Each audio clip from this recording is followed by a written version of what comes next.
يا حياك يا شيخ حمودة، حياك يا رب المخرج حقنا. هلا والله. اخبارك؟ اخبار خير. ايوه، ايش سويت مع الفيلم؟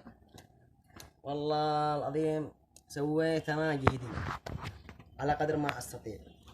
بس والله ما انا مصدق انك انت اللي الفته وانت اللي انتجته وانت اللي سويت كل شيء. والله كثير ناس يقولون نفس الكلام، بس ايش نسوي؟ رغم اننا انا ما في معي امكانيات كثيره، بس سويت جهدي والله العظيم. بس ما شاء الله عليك، ما شاء الله عليك، عندك طموح وما شاء الله كل شيء فيه حلو. وكمان ما عندك امكانيات، عندك يعني امكانيات شوية بسيطة. والله لا معي لابتوب اصمم ذا، صدق والله العظيم. كثير ناس سألونا ما هم مصدقين كيف صلحت الفيلم، كيف انتجته، كيف ذا. والله ما هم مصدقين رغم صغر سني الله اعلم، بس لما اكبر ما امدحش نفسي، اعوذ بالله من الشيطان الرجيم. بس والله العظيم انا هذه الحاجات من وعادنا اصغر بذا العمر. ايش حلمك في الحياة؟ انك توصل لايش؟ الهدف الذي براسي. ايش طموحك؟ طموحي ان انا اكون يعني اكون ادخل بافلام زي محمد رمضان. عندك طموح زيه والله العظيم حلمي. باين عليك ومن كلامك انك، بس والله العظيم نفسي تحقق الحلم ذا ان شاء الله. ان شاء الله بتحقق بفضل الله، ثم فضل متابعينك.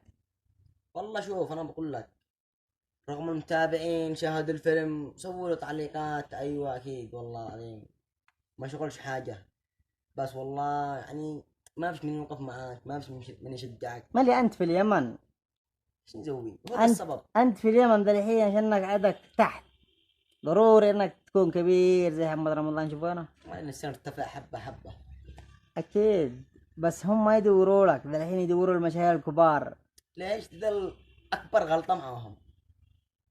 نشتي بس لكل مخرجين، نوصل رسالتنا لكل مخرجين ولكل ممثلين انهم يشاهدوا الفيلم ذا، وان شاء الله ينال اعجابكم. ولا تنسونا، يعني لا تنسوا اي شيء. هذا الوليد عنده طموح وعنده كل شيء، ومخرج ومؤلف ومنتج ومصمم. لا تنسوا يا شباب. ليه يعني تروح يعني تدعموا الناس اللي عندهم امكانيات، واللي باليمن ما عنده امكانيات وتسيبوا له حاله؟ هو ايش ذا السبب؟ هو ذا السبب الوحيد في اليمن. بس خليه املك في الله قوي، اكيد ذا الشيء، وان شاء الله بيجي الاحسن. والله العظيم تداري ان الجزء الثاني ان شاء الله باذن الله بندخل فيه اسلحه. كمان فيه جزء ثاني؟ جزء ثاني اكيد ان شاء الله موفق باذن الله، وانا اول داعم لك. سلام، لا قصرت. بس ندخل فيه اسلحه تمام، وفلل يعني حاجات يعني خرافيه ان شاء الله. بس حتى انت داري ان حنصور بجوالات، ما في معانا كاميرا. ان شاء الله بيجي كل شيء، لا تقلق. ان شاء الله بيجي كل شيء، باقي كاميرات، باقي كل شيء ان شاء الله. انت بس استمر، لا تيأس، لا تيأس، خلي عملك في الله قوي، لا تيأس من احد. يا شباب والله انه يستاهل الدعم ويستاهل كل شيء. يا شباب حاولوا انكم توصلوه للي يتمنى هذا الوليد، حاولوا انكم توصلوه. اوكي، عنده طموح وعنده كل شيء، وحاب انه يشارك في السنة هذه حق رمضان. واللي كل يحتاجه يتواصل معه على اليوتيوب، رأسا رقمه في الوصف في التعليقات. تحياتي لكم.